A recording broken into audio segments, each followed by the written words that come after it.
And suddenly someone had a strong opinion in the room and everything was solved. Maybe you think this never happened that way. And agreed. Usually when a strong opinion occurs, it's sometimes it contributes towards a good solution, but quite often it is rather aggressive. Quite often it's rather part of the problem. And quite often you often think strong opinion, but not very substantiated. So where do you came up with that stuff? And that's exactly the point we're going to talk about today. Are strong opinions harmful or even dangerous? Or can strong opinions be helpful? And in which context may they arise positively or negatively? Hello and welcome to today's episode. We need to talk about strong opinions because we have more and more strong opinions out there, and we need to figure out how to deal with them. And also, we need to figure out how to actually deal with them when they happen in everyday business. So, when someone suddenly has a strong opinion, what do we do with that? So, are strong opinions dangerous or are they just okay? We live in a world where many people have strong opinions, and without sticking to stereotypes, I come from a background of public servants, my family, many teachers are in there, and you know that there are certain stereotypes about teachers. And sometimes these stereotypes, from my experience, at least for us, not for all of them, but for certain people, I remember vividly when I spoke to a relative and was talking about one of my clients doing aerospace technology, and I do leadership training there and leadership consultancy, leadership coaching. I'm not in the aero. I don't create satellites by myself. I don't design them. I don't engineer them. And quite quickly, the other side told me how easy it is and how anyone can learn that, where I was very surprised how these strong opinions suddenly may arise without any kind of qualification, but it all seems to be oh so easy. And you probably heard that certain groups, for example, teachers or doctors or lawyers, are the ones who quite frequently have strong opinions on many things, often because during their daily business they have quite little friction. Often people do not speak up against them. And then, of course, you think this is how the world goes. I say something and usually I'm right with what I say. What is the situation in which we live? The situation in which we live is that many people have strong opinions, but the question is this opinion a valid one? And of course, you can always wonder any opinion is valid. The first thing you have to check here, is there any kind of expertise in the back? Is there any kind of expertise that people can prove? I give you a very simple example of what we have right now. At the moment, anyone is an AI expert. Anyone is an AI expert. The next sports event, for example, World Cup or the Euro, where people immediately become football, for American listeners, soccer experts. When the NFL Super Bowl comes closer, you have football, American football experts all over the planet suddenly. So quite quickly, when people know a tiny bit about something, that's, by the way, called the Dunning-Kruger effect, when people with very, let's say, limited knowledge suddenly think they know a lot and they can make commentary on the matter. I love to watch American football. I do not comment on American football, at least not on the rules or on the players. And you know why? Because I know that I know the most of the rules, or at least I know most of the basic rules, and that's it. I love to watch it, but as soon as any kind of complicated thing happens, why this kick is that way and how it can touch the ground and who is allowed to touch it and not touch it and whatnot, I don't know. I don't know. I don't watch it often enough for that. So we have opinions here, but the question is there a real expertise? And expertise is based in facts, not just based on an opinion. And unfortunately, quite often people say expertise is the only thing we need, which is not correct. When you, for example, say, I have a bachelor's degree, master's degree, doctorate in XYZ, so I'm more qualified on the matter than the other person just doing without the degree, that is nothing else than academic arrogance. As someone with an MBA, executive MBA, and a couple of other qualifications, feel free to go on my LinkedIn, check out the tab on education. I think I have to offer quite something there from quite well-known institutions. However, that doesn't make me any kind of better human being automatically. When someone has all the formal qualifications but no real-world experience, it has a certain contribution, but it's not worth as much as they think. If you have no formal qualifications, you only have real world experience, that is good, but you probably lack the foundation of what you do. You do repetitive tasks, but maybe you don't know why you do them or how you could optimize them. You need both. You need both expertise, and the next thing is experience. And as the Brits always say, there is no fast forward for experience. Probably one of the best phrases I heard in the working world. There is no fast forward for experience. Please keep that in mind, because when we now come to the point that someone in the room has a strong opinion, we of course need to think, what do I do with this? We can't just ignore them. We can't tell them off. And we especially cannot say it's not valid because you don't have a bachelor's degree, or it's not valid because you don't have real world experience on the matter. We need to find something better than that. You cannot just simply say quick solution is in a complex situation, I have an easy answer. That never works out well for anyone. So when we evaluate these situations, the very first thing you have to look for is always, are we victim of the so-called false balance? I give you an example of false balance. Let's say we have a situation, we have a disagreement in the company, or we have a disagreement in the organization. This applies to any organization. If you're for-profit, non-profit, if you are a social company, if you are something which is in the healthcare sector and run by the general public, or based on taxpayers' money, or if you are a for-profit company privately run by stakeholders and investors all around the globe. When we have the false balance means, let's say someone says, I think oxygen is important for human beings. You will quite quickly find someone who say, no, it's not oxygen. It's just a chemical. There are certain things that the government sprays into the air. This is not oxygen anymore. We are breathing something else to make us more obedient. And somehow some people say we always have to talk with the other side as well. I give you an example. When you say, for example, is this certain economic situation to be solved with approach A or B? And you have two people with experience, expertise, formal qualifications, social legitimation, then you can ask them both. But when you, for example, say, yeah, we talk about aerospace today, and we talk about how do we send satellite into the sun to find out whatever we want to find out there. And because we want to have some balance, we're going to ask someone who thinks that the world is flat, just to have balance.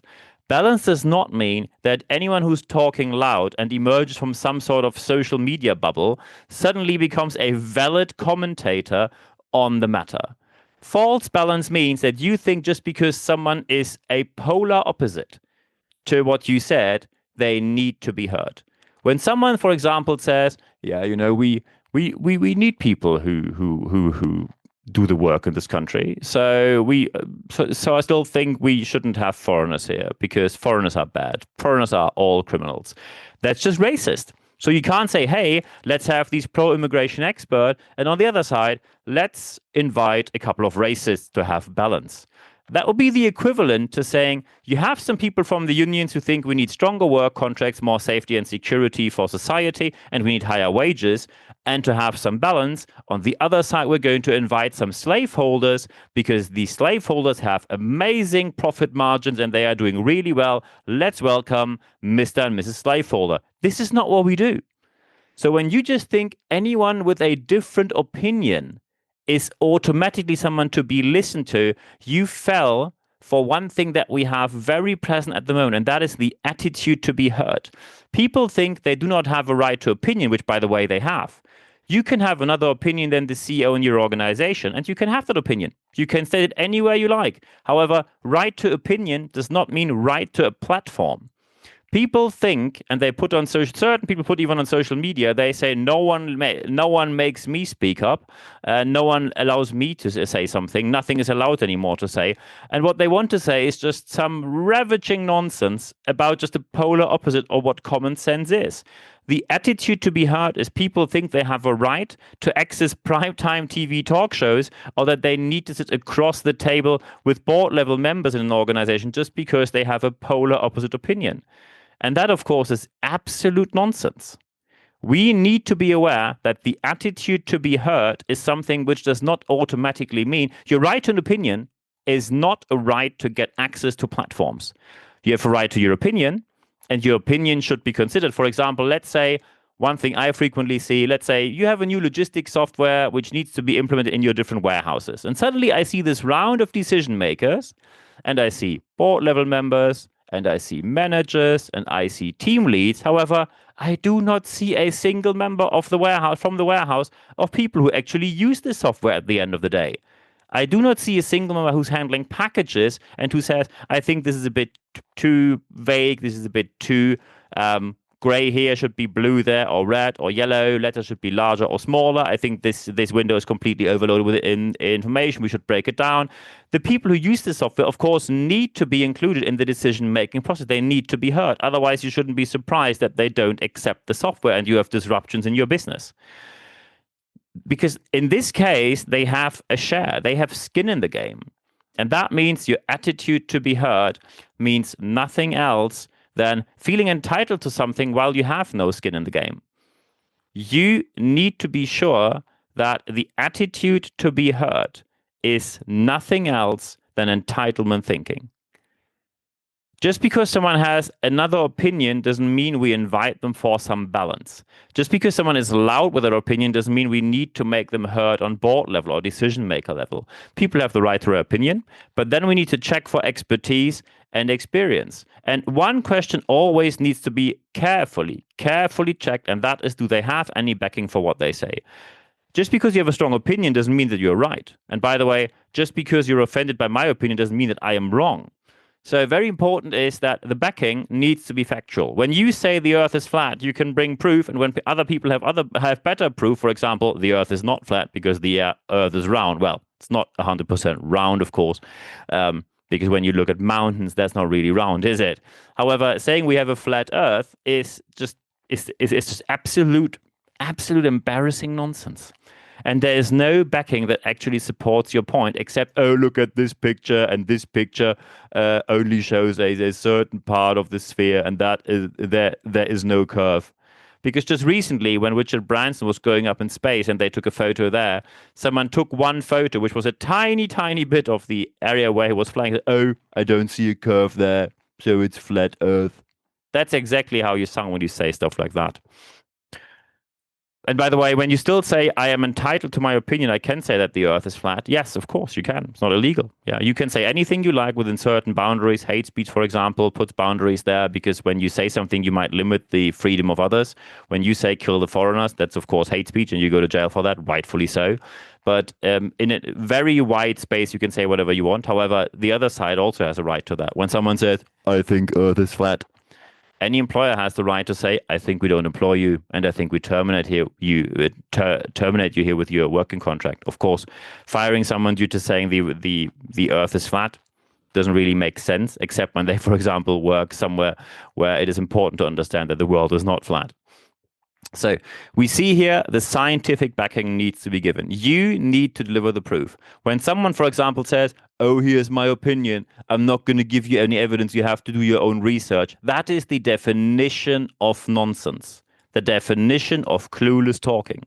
And you have these people around there who simply say something and then they just dive deep just not to be asked. So it's very important that you always check for the backing. Do people have a backing? Because then strong opinions, when someone says, hey, we invest into XYZ, we have these couple of stocks, and I now found evidence that their business model is going down. Here is the evidence. This evidence is omnipresent. We need to pull our money out there. That is an excellent backing when you have the great proof, and you will save the company millions, if not billions, from wrong investments. And then you have to listen to the backing, whether you like it or not. So very important is the backing drives the matter.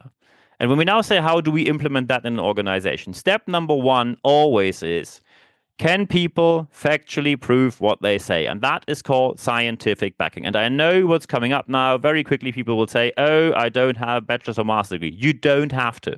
You don't need to. The scientific backing means you have a factual backing. If you, for example, have the scientific qualification, of course, you probably can make a better point. But if you do not have a scientific qualification and you still can make a good point just by delivering the proof, people will listen to you when they actually are of, let's say, sane mind.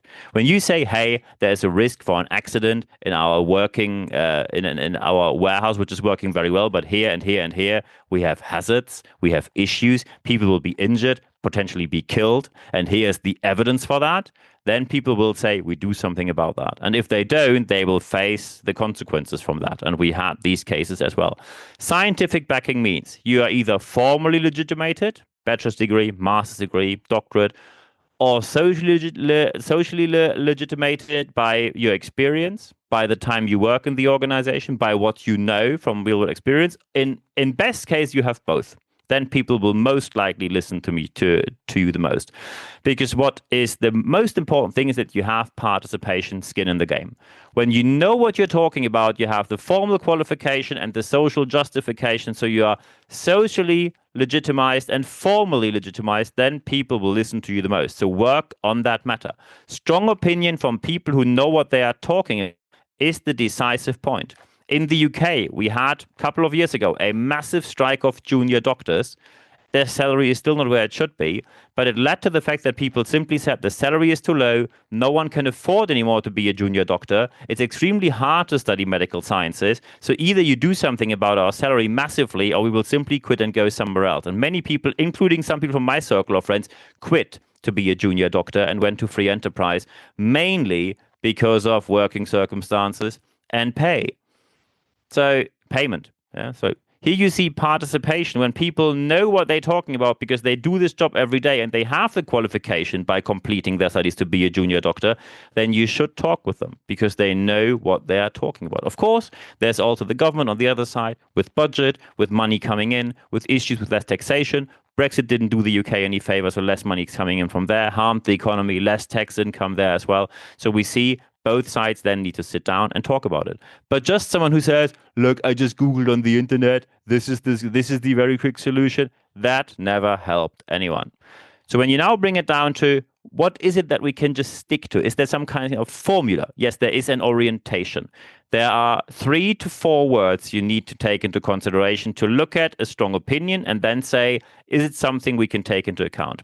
And these are all words starting with E. 2 E's are a minimum, 3 E's are better, sometimes even 4 E's. All 4 words starting with E are better. So the first is, do people have evidence to what they say? The second is, do they have the education backing what they say? Education is something where people can simply speak of a clearer mind. Education is good. Anyone saying that education is bad has not understand how any country became great, especially in a world where exporting goods because of greater value to other nations drives a country to wealth. When you have more clue, you will produce goods with lots of clue in it, and other people want to have clue, so they are buying it from you. Education is key to a prosperous nation, if you like it or not. And by the way, the online class for $49, which you should do in your lunch break, which is 30 minutes long, driven by and delivered by a motivational, inspirational speaker, that is not education. Education is driven by science. Bit hard to learn, but worth the effort. So evidence is number 1. Education could be number 2. Number 3 is experience. Real world experience means a lot. And number 4 is something which is, of course, always a bit dangerous, is eloquence. When people are eloquent, it's easier to listen to them. And by the way, this can be learned. I learned rhetorics. I learned how to do free speaking. I learned how to do public speaking, professional speaking. And anyone can learn that to a certain extent, depending on how much time you want to invest in it. And the main issue here is eloquence should not lead to the fact that people with lots of eloquence talking nonsense, you believe them, and people who have a clue but are less eloquent are ignored because they are less eloquent. And that is often an issue when people are very competent and they spend lots of time on research, they often spend less time on eloquence. And when you're self-employed, you need to do both because no one's going to pay you for a speech which is simply boring. So evidence, education, experience, eloquence. These 4 aspects, when you take all of them into consideration and do it exactly as we discussed here, then you will come to the conclusion that strong opinions aren't necessarily bad, but they're also not necessarily good. Check for evidence, check for education, check for experience, and check for eloquence. And when you tick all the 4 boxes, with a very high likelihood, you will have a good contribution whether you like it or not, and then you can act accordingly and make everything better in your organization. And I wish you all the best doing so. And when you now say, look, Niels, I have something to say about this, we need to discuss. Very happy to do so. So first, when you now listen to me or you watch me on YouTube, feel free to leave a like here, subscribe to my channel. Thank you very much for doing so. Feel free to comment here. Comment section's open. Looking forward to hearing from you there. Feel free also to leave a review, 5 stars on Apple Podcasts or Spotify when you listen to me on these channels. Thank you very much for doing so as well. And recommend this podcast and videocast to your friends, colleagues, anyone around. So I'm looking forward to hearing from you there. One thing we only have on YouTube, the YouTube Shorts, as the name said, only available on YouTube, leadership tips. We post a couple of them every week. More than 100 are already out there. I'm looking forward to welcoming you there as well. In English and German, they are available. So also when you subscribe to my YouTube channel, put a little bell on there so you get a notification when something new pops up so you do not miss out on anything. Of course, feel free to follow me on Apple Podcasts or Spotify as well. And come to my website nb-networks.biz. There will be a couple of new things on there very soon. If you now say, hey, are there live sessions actually? Yes, there are live sessions. So please put in your diary that there will be one very soon. And we only publish that via the leadership letter. When you go to expert.nb-networks.com and you put your email address in there, you receive, no worries, only one email per week. It's 100% content, ad-free guarantee. And it's always full access, no paywall to all the articles, all the podcasts, more than 400 available in the English and German language. More than 400 available, no paywall.